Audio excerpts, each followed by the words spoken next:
The opioid epidemic continues to take countless lives and destroy families. On June the 22nd, 2019, Glenn Rebick was just 29 years old when he went to downtown Vancouver to meet some friends and used what he thought was cocaine, but unknowingly it was laced with fentanyl. He died using alone. His mother, Meredith Dan, struggles with his loss every day. Every time, with every update, with everything that's gone through in the 4.5 years with this battle, I keep getting brought back in a time warp, back to the moment that I found out, first of all, Glenn is dead. And it's taken that time.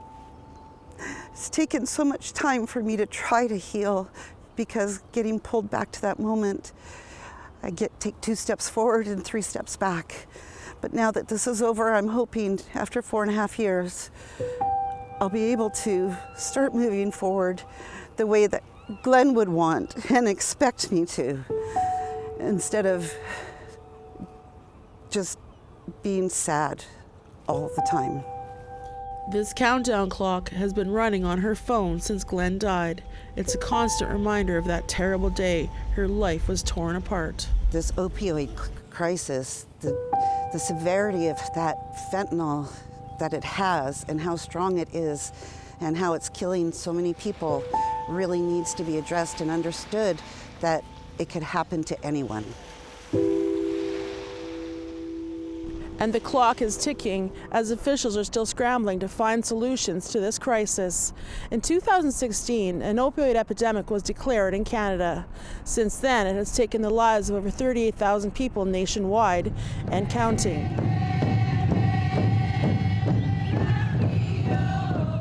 Over 10,000 people marched along the streets of the downtown east side of Vancouver, stopping along the way where many were found murdered or disappeared from. This march began with the brutal killing of Cheryl Ann Joe in 1992 as a way to honor her memory and to make visible her killing, and a way for families to grieve. Since her killing, and obviously before as well, there's been many women that have been killed down here and are still continued to be missing. You knew many of those women. Can you tell me about a few of them? Well, one of the things that we started to see after the killing of Cheryl Ann Joe was an increase in missing and murdered women here from this neighborhood. And so we know that there were at least 3 serial killers that were operating in this neighborhood through the 1990s. And that one of them, we know, has got a bit more attention. But there were at least three serial killers at the time. So the march has been really important way to make visible, but also to mourn and to seek justice. And it's been a vital way for community to organize. It all began in 2002 when police arrived at the farm belonging to the Picton family in Port Coquitlam with a warrant to search for firearms. Officers stumbled upon discarded women's clothing and personal items strewn about the property. That's when one of the largest investigations in Canadian history began. Robert Picton was charged in the deaths of 26 women, but only went to trial for 6. He was found guilty of second-degree murder.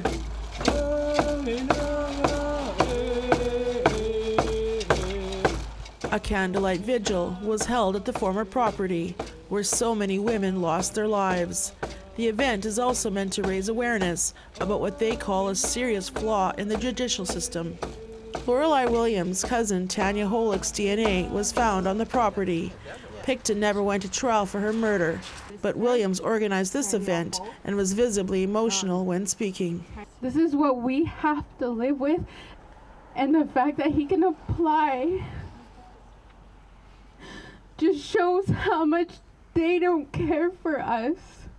Robert Willie Picton was eligible for day parole in February of 2024, but on May 31st, 2024, Picton died from injuries he sustained from an attack by another inmate while in maximum security prison.